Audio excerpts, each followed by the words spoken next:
आपको नमस्कार, good morning, सत श्री अकाल, कैसे हैं आप सभी? आई होप कि सभी लोग अच्छे होंगे, पेपर की तैयारियां चल रही हैं अच्छे से।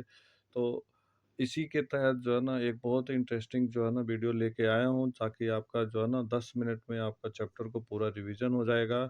तो मैं एनवी सिंह, स्वागत है आपका एएससी एकेडमी में। आज हम साइंस का 10th क्लास का साइंस का एक बहुत ही important chapter metal non metal यानी धातु अधातु लेके आए हैं। ठीक है? अगर आप इसको जो है ना ख़ास तौर से हिंदी मीडियम के बच्चे हैं तो वो उनके लिए बहुत ही इम्पोर्टेंट है। इवन कि इंग्लिश का भी जो है ना मैं साथ के साथ कराता रहूँगा। ठीक है? तो चलिए, अगर आप चैनल को पहली बार देख रहे हैं या पहली बार हैं तो इसको सब्सक्राइब ज़रूर कर दें ताकि सारे अपडेट आपको मिल जाएँ। अगर वीडियो की अगर पीडीएफ चाहिए होगा तो डिस्क्रिप्शन में जो है ना आपको लिंक मिल जाएगा। ठीक है? तो चलिए स्टार्ट करते हैं। साइंस का chapter number 3, NCERT based metal and non metal. सबसे पहले मेटल क्या होता है? ठीक है? तो देखते हैं कि वे तत्व जो इलेक्ट्रॉनों को त्याग कर जो ना धनायन बनाते हैं। ठीक है? यानी एक कैटायन एनायन आपने पढ़ा हुआ है। ठीक है? तो पॉजिटिव चार्ज होता है क्योंकि इनके आउटर ऑर्बिट में 1, 2, 3 होते हैं तो उन्हें हम क्या कहते हैं? मेटल कहते हैं। जैसे सोडियम हो गया, मैग्नीशियम हो गया, कॉपर हो गया और आयरन हो गया, राइट? अब बात करते हैं धातुओं के जो भौतिक गुण क्या होते हैं, यानी इनके फिजिकल प्रॉपर्टीज ऑफ मेटल क्या होते हैं। तो जो मेटल होते हैं वो धातु के सुचालक यानी गुड कंडक्टर आप क्या होते हैं, हीट होते हैं, इलेक्ट्रिक होते हैं।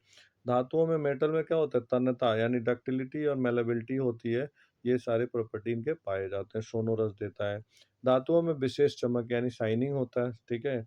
और धातुओं का घनत्व तो हाई होता है, हाई डेंसिटी होता है, राइट?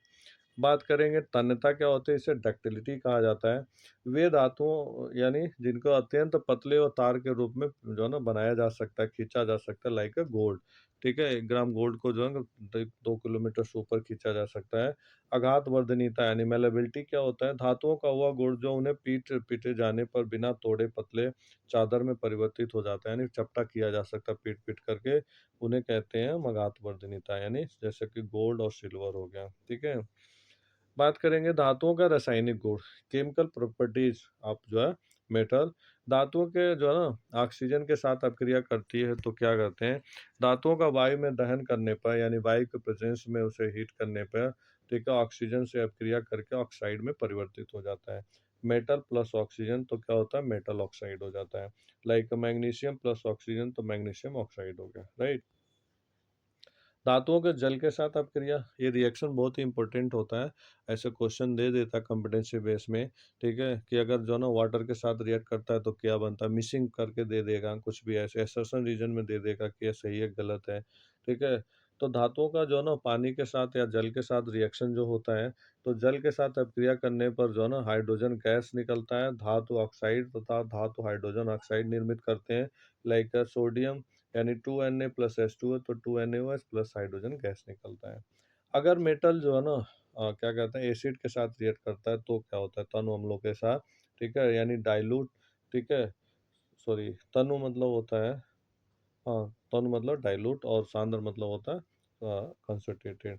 सामान्यतः सभी धातुएं तनु अम्लों के साथ क्रिया करके हाइड्रोजन गैस देती हैं। ठीक है? धातु लवण निर्मित करती हैं। लाइक सोडियम हाइड्रोक्लोरिक के साथ सोडियम क्लोराइड जो है ना हाइड्रोजन गैस निकलता है। इसी तरह से कॉपर, सिल्वर, ठीक है, एयू, ठीक है, सक्रियता के कारण ये धातुएं तनु अम्लों के साथ कोई प्रतिक्रिया या कोई अपक्रिया नहीं दर्शाती हैं। ठीक है? ये न्यूट्रल होते हैं। अब बात करेंगे अधातुओं का। ठीक है? तो अधातुओं का जब देखते हैं तो नॉन मेटल के बारे में देखते हैं। ठीक है? तो ऐसे तत्व जो इलेक्ट्रॉनों को ग्रहण करके ऋणायन बनाते हैं यानी नेगेटिव चार्ज होता है, उन्हें हम कहते हैं, ठीक है, नॉन मेटल कहा जाता है या अधातुएं कहा जाता है। एग्जाम्पल के लिए कार्बन हो गया, नाइट्रोजन हो गया, सल्फर हो गया। ठीक है ना? तो ये सारे नॉन मेटल हैं। अधातुओं के गुण यानी इनकी प्रॉपर्टीज क्या होती हैं, जैसे मेटल की प्रॉपर्टीज हैं वैसे इनके भी कुछ हैं। ठीक है? तो जो फिजिकल प्रॉपर्टीज है, अधातु विद्युत के कुचालक होते हैं, लेकिन कुछ एजम्पशन भी है एक्सेप्ट रूमर जो हम क्या कहते हैं, ग्रेफाइट। ठीक है? इसमें भंगुर का गुण पाया जाता है, ब्रिटल। ठीक है? लेकिन ब्रोमीन एक ऐसा है जो ना रूम टेम्परेचर पे जो है ना लिक्विड में होता है। अधातुओं के जो ना घनत्व तो सामान्यतः क्या होता है, कम होता है, लो डेंसिटी होती है, लेकिन जो ना जो क्या कहते हैं आपका डायमंड होता है सबसे जो है ना हार्ड माना जाता है। ठीक है? केमिकल प्रॉपर्टी, ऑक्सीजन से अपक्रिया ऑक्सीजन जो ऑक्साइड अम्लीय या उदासीन होते हैं, ठीक है? Copper plus oxygen carbon dioxide हो गया, ठीक है? जल से अपक्रिया सामान्यतः अपक्रिया नहीं दर्शाती है, ठीक है? अम्ल से अपक्रिया क्रिया नहीं करती है, ठीक है ना?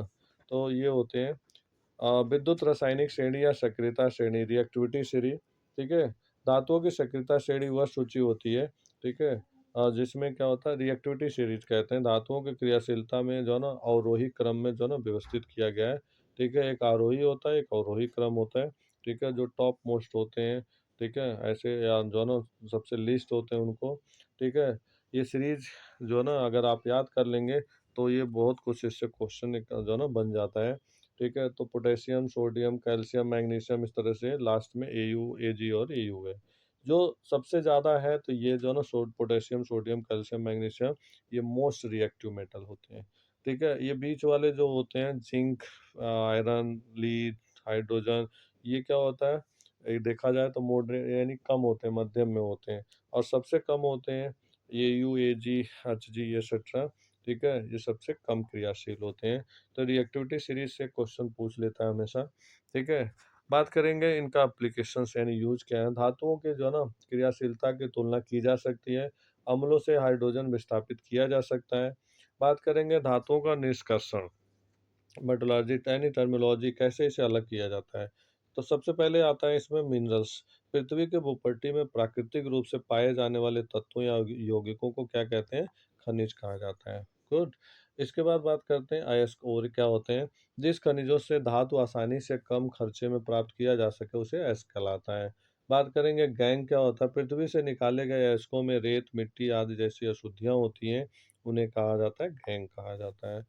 अयस्क से धातु प्रारंभिक पद यानी ओरे मेटल्स इनिशियल स्टेज वर्जन, सबसे पहले आता है रोस्टिंग क्या होता है, वह क्रिया जिसमें अयस्क को वायु की उपस्थिति में, ठीक है, यानी कोई भी ऐसे ओरे को इन द प्रेजेंस ऑफ जो है ना एयर, ठीक है, गलनांक के नीचे गर्म करते हैं, ठीक है। नोट ये प्राय सल्फाइड अयस्कों के लिए प्रयुक्त किया जाता है, यानी जिंक सल्फाइड ऑक्सीजन की उपस्थिति में, तो जिंक ऑक्साइड और सल्फर डाइऑक्साइड गैस होगा।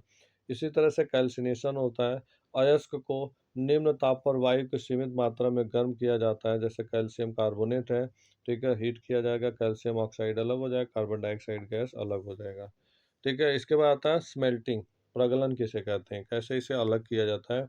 अयस्क में उचित गल जो ना गलाकर मिलाकर, ठीक है, मिश्रण को जो ना उच्च ताप पर गलाने की क्रिया को इसे वात्या भट्ठी कहा जाता है, ठीक है। आप देखोगे यहाँ पे जो ना किस तरह से गैस निकल रही है, ठीक है, कैसे हीट किया जा रहा है कितने कितने पे, कैसे इसे अलग, इसे वात्या भट्ठी कहा जाता है, चिमनी या भट्ठी कह सकते हो।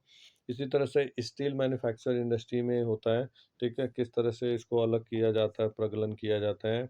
बात करेंगे धातुओं के अन्य प्रूफ या कौन-कौन से फॉर्म होते हैं मेटल, ठीक है। तो एक तो उपधातु यानी मेटलॉइड्स होते हैं, कुछ तत्वों में धातु और अधातु दोनों की प्रॉपर्टी होती है, जिसमें मेटल नॉन मेटल्स दोनों होते हैं, तो उसे मेटलॉइड्स कहा जाता है, उपधातुएँ कहा जाता है, जैसे जर्मेनियम, सिलिकॉन एक्सेट्रा, ठीक है। मिश्र धातुएँ यानी अलॉय क्या होते हैं, 2 या 2 से अधिक धातुओं के जो है ना गलित अवस्था में मिलने पर प्राप्त जो है ना वो मिश्रण कहा जाता है, ठीक है। जैसे पीतल है, तो पीतल में क्या होता है कॉपर 70% और जिंक मिल करके बनता है, ठीक है। तो पीतल के बर्तन वगैरह बनाए जाते हैं। काँसा है, ठीक है, तो कॉपर और जो है ना एसएन मिला करके किया जाता है, सिक्का बनाने में किया जाता है। जर्मन सिल्वर का कॉपर और जिंक और निकेल बना करके किया जाता है, बर्तन बनाने के काम आता है, ठीक है। तो मैं शॉर्ट में ही करा रहा हूँ, बाकी बहुत सारी चीज़ें हैं जो कि आप डीपली जो है ना उसको देख सकते हो, उसके लिए मैंने चैप्टर का अलग से बना रखा है। बात करेंगे संक्षारण क्या होता है, कोरोजन। धातुएँ अपने आस-पास अम्ल, आर्द्रता और वायु के जो है ना संपर्क में आने पर क्या होता है, संक्षारित होने लगती है, यानी इसमें जंग लग जाता है, ठीक है। कॉपर आर्द्र कार्बन डाइऑक्साइड के साथ अपक्रिया करके हरे रंग का कार्बोनेट बनाता है। संक्षारण से सुरक्षा, प्रोटेक्शन फ्रॉम कोरोजन, धातुओं को संक्षारण से बचाने के लिए विभिन्न विधियां अपनाई जाती हैं। कैसे पेंट करके मतलब बचा सकते हैं, तेल लगा के, असर लेपन करके, ग्रीसिंग करके, ठीक है, ऑयलिंग करके, ये सारी चीज़ें करके हम उसे बचा सकते हैं। बात करेंगे इम्पोर्टेंट कॉन्सेप्ट कुछ, उभयधर्मी ऑक्साइड क्या होता है, जिसे एम्फोथेटिक ऑक्साइड कहा जाता है। वे धातुएं जो ऑक्साइड अम्ल और क्षारक दोनों से अपक्रिया करके लवण और जल बनाते हैं, यानी एक तरह से किसके साथ, एसिड और बेस दोनों के साथ करके, जैसे जिंक ऑक्साइड हाइड्रोक्लोरिक एस का HCl मिलाने पर जिंक क्लोराइड हो जाता है और H2O वाटर निकलता है, ये एसिडिक मीडियम में होता है। इसी तरह से जिंक ऑक्साइड को NaOH यानी सोडियम हाइड्रॉक्साइड बेस मिलाया जाता है, तो Na2ZnO2 प्लस H2O यानी क्षार की प्रकृति में होता है, यानी ये बेसिक नेचर में होता है। एसिड लेपन क्या होता है? गैल्वेनाइजेशन, ठीक है? अगर देखा जाए तो लोहे व इस्पात के जंग से बचाने के लिए उस पर जो है ना जिंक की परत चढ़ाई जाती है, ठीक है? तो इससे जो ना वो जंग लगना या कहते हैं कोरोड होने से बच जाता है, ठीक है? आई होप कि ये शॉर्ट नोट्स आपको समझ आ गया होगा, ठीक है? आपने देखा कि बहुत थोड़े समय में आप अपने चैप्टर को रिवाइज़ कर लेंगे, क्योंकि एग्ज़ाम के टाइम में इतना टाइम टाइम नहीं होता है, तो ये थ्योरेटिकल मैंने चीज़ें कराएँ एक चैप्टर के, जो कि जल्दी से जल्दी आप जो है ना ज़्यादा 5-7 मिनट में आप रिवाइज़ कर लोगे और ओवरऑल आपका चैप्टर जो है ना क्विक रिवीज़ हो जाएगा, ठीक है? आई होप कि ये वीडियो अच्छी लगी होगी, अगर आपको अच्छी लगी तो इसको जो है ना सब्सक्राइब ज़रूर करें, साथ ही साथ ज़्यादा से ज़्यादा लोगों को शेयर कर दें ताकि आपके एक शेयर से बहुत लोगों का फ़ायदा हो जाए, ठीक है? वीडियो को लाइक करें, ठीक है? और ज़्यादा से ज़्यादा लोगों को शेयर कर लें। Thank you so much. जय हिंद, जय भारत।